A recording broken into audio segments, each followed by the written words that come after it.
नमस्कार, आपके साथ मैं हूं दीपिका शर्मा और आप देख रहे हैं क्राइम तक।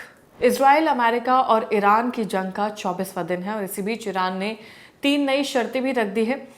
सीज फायर के लिए 3 नई शर्तें रखी गई हैं और ईरान की 3 नई शर्तें हैं। पहली है, ईरान में मौजूद अमेरिकी सैन्य ठिकानों को बंद किया जाए। ये पहली शर्त है जो सीज फायर के लिए रखी गई है ईरान की तरफ से। दूसरी शर्त है, हॉर्मुज स्ट्रेट के लिए नए नियम बनाए जाएं, यानी कि नए नियमों के साथ वहां पर आवाजाही शुरू की जाएगी। तीसरी शर्त है, ईरान के खिलाफ माने जाने वाले मीडिया से जुड़े लोगों पर कार्रवाई की जाए और उनका प्रत्यर्पण की जाए। ये वो 3 शर्तें हैं जो अभी नई रखी गई है। इससे पहले भी और शर्तें रखी गई थी।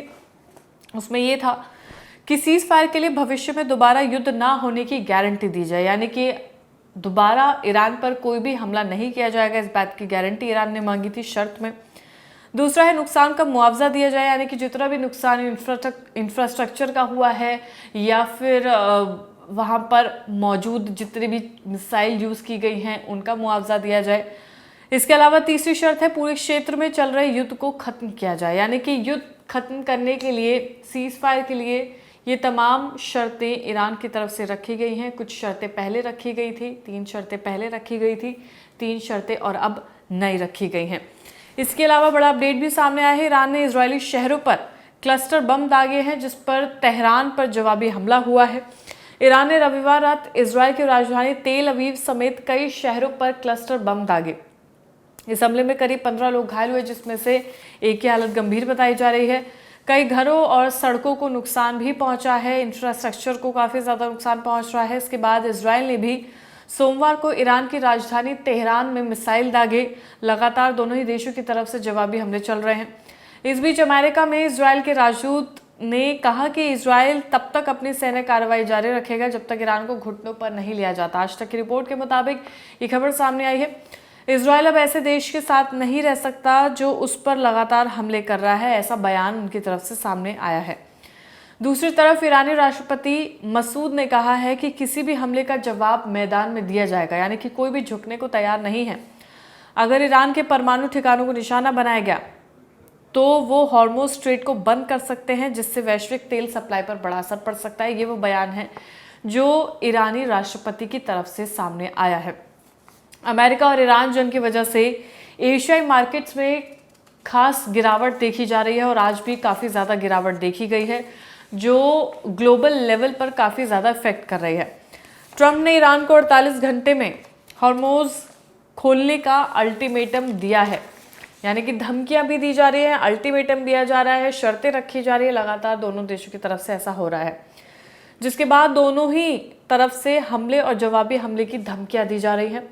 इससे डर है कि युद्ध और लंबा चल सकता है, क्योंकि कई सवाल खड़े किए जा रहे थे कि क्या ये युद्ध अब रुकेगा, लेकिन अभी भी आसार युद्ध लंबे चलने के नजर आ रहे हैं।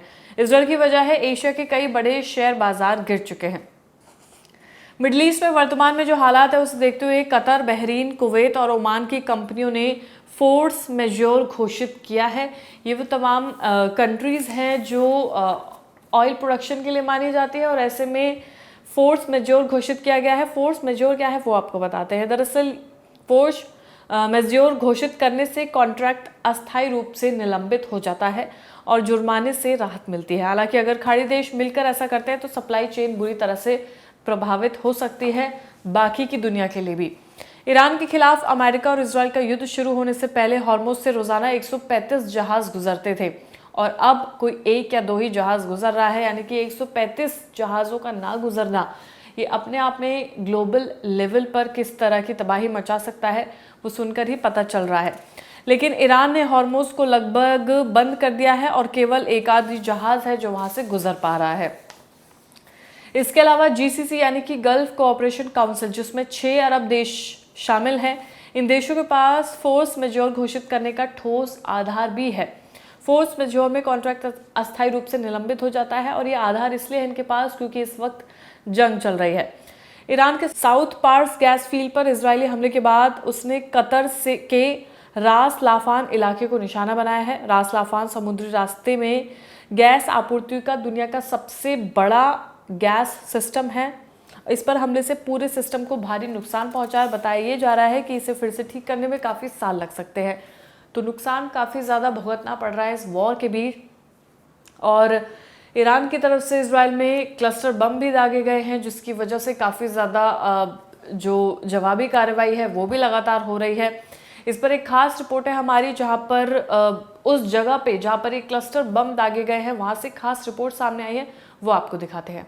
मैं उस जगह पर खड़ी हूं जिसका सीसीटीवी फुटेज आप लगातार देख रहे हैं, जिस सड़क पर यह बताया जा रहा है कि मिसाइल से हमला किया गया था। अब मेरे पीछे आप वो गड्ढा देख सकते हैं जिसे भर दिया गया है यहाँ पर। यानी कि जिस मिसाइल से हमले का दावा है वो दरअसल इजराइल की अथॉरिटीज के अनुसार वो केवल एक क्लस्टर बॉम्ब था।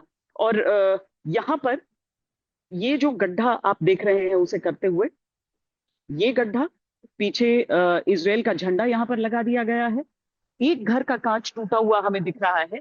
ये ठीक उसी जगह से मैं आपको रिपोर्ट दिखा रही हूँ जहां पर ईरान की तरफ से जब हमला किया गया तो यहाँ पर विस्फोटक आकर गिरा था। इस पूरे क्षेत्र में एक बार फिर, जैसा कि हम आपको बताते हैं कि यहाँ पर आप क्लस्टर बॉम्ब से जब भी हमले हो रहे हैं तो एक बड़े क्षेत्र में उस हमले की का इम्पैक्ट देखा जा सकता है। लेकिन जितनी रफ्तार से ईरान ने हमला करना शुरू किया इसराइल पर, इसराइल की तरफ से भारी जवाब दिया जा रहा है इसका। और इस समय की बड़ी खबर हम आपको दे देते हैं कि आईडीएफ की तरफ से अलग अलग शहरों पर ईरान के इस समय बमबारी की जा रही है, भारी बमबारी की जा रही है। न केवल तेहरान, बल्कि तेहरान के साथ साथ शिराज, तबरीज, साइमल्टेनियसली एक साथ सारी जगहों पर ईरान के 3 बड़े शहरों पर, तेहरान, शिराज और तबरीज में इसराइल का हमला लगातार जारी है। ईरान की तरफ से दावा यह किया जा रहा है कि 10 साल के अंदर, पिछले 10 साल के अंदर जो हथियार उसने विकसित किए हैं उनको, उनका इस्तेमाल वो अब इस युद्ध में कर रहा है। लेकिन जिस एक मिसाइल की बात वो कर रहा है, जिससे हमले की बात कर रहा है, उस सेजिल का को क्यों इतना खतरनाक कहा जाता है, जिसे डांसिंग मिसाइल भी कहा जाता है कि एक बार उड़ान भरने के बाद वो सीधा अपने टारगेट को हिट करता है, का दावा किया है सेजिल मिसाइल के। इसराइल अपनी तरफ से कह रहा है नहीं, क्लस्टर बॉम्ब का इस्तेमाल केवल हो रहा है। लेकिन ईरान जिस तरह के हथियारों का इस्तेमाल कर रहा है और जिस तरह के हथियारों के इस्तेमाल की चेतावनी दे रहा है, वो इस युद्ध में ईरान के इरादों को साफ कर रहा है।